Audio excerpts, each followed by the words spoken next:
This is a rare display of force, one normally seen only in third world totalitarian countries. 25,000 National Guard troops in the nation's capital on a massive security mission, protecting Joe Biden and those attending his swearing-in ceremony. Yet this was not a first for an American inaugural. In 1861, the U.S. cavalry stationed sharpshooters on rooftops and troops along the inaugural route to protect then unpopular President-elect Abraham Lincoln as his carriage traveled down Pennsylvania Avenue to the Capitol. 5 weeks later, the first shots of the Civil War rang out over Fort Sumter. 160 years later, some people believe a divided America is on the precipice of a second Civil War. But the senior editor of the American Conservative, author Rod Dreher, believes the country may be on the brink of what he calls a Father Kolakovich moment. In his book, Live Not by Lies, Dreher tells of an anti-Nazi priest who taught at Slovakia's Catholic University during the Second World War. Father Stefan Kolakovich warned his students about coming persecution. He told his students, the good news is the Germans are going to lose this war. The bad news is the communists are going to be ruling this country when the war is over. The first thing they're going to do is come after the church. We have got to be ready for it. Kolakovich organized student prayer groups to prepare for suffering. Dreher says they became the backbone of Eastern Europe's underground church. I firmly believe that we're in a similar moment here in America now. Christians of all kinds, Catholic, Protestant, Orthodox, have got to take advantage of this moment of liberty we have to get our networks in place to prepare for persecution. And unlike Soviet and Eastern Bloc communism, Dreher describes what may be coming to America as soft totalitarianism. It's not going to have gulags, secret police, the things that the Soviets had.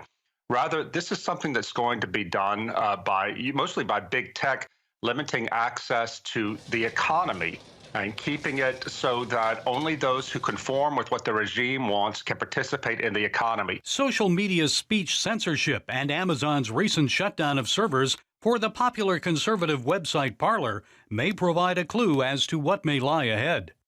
It's going to come from big business and big tech who will be using their freedom in our free market society to marginalize and oppress deplorables, which include political conservatives and religious conservatives. Dreher and some civil libertarians predict members of Congress may use recent events as an excuse to revive domestic anti-terrorism legislation. They fear the effort could potentially target innocent Americans. We're going to see people designated as terrorists, people who have no interest in terrorism at all, who do not support violence, but who simply question the way things are done in this country, and they do so from the right.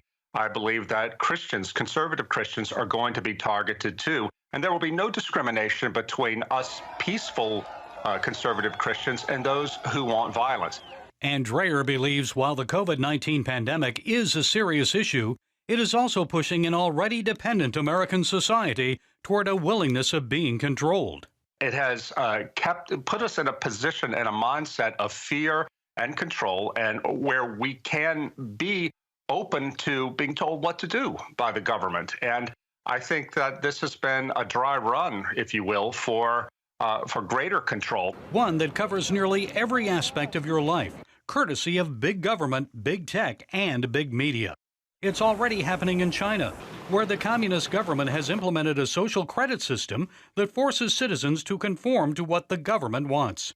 Those deemed to be good communists are rewarded with full access to the economy, travel, higher education, and good jobs. I think we are going to see an informal version of that happen right here in America, and the hammer is going to come down on conservatives and traditional Christians. Todd Nettleton hosts the Voice of the Martyrs radio.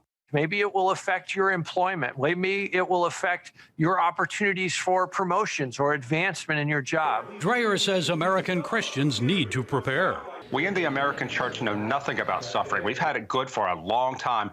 The people who grew up under communism, I talk to in my book, Live Not by Lies, they know what it's like to suffer for the faith. We have to start learning from their experience and be prepared to be steadfast and to suffer without hating our enemy.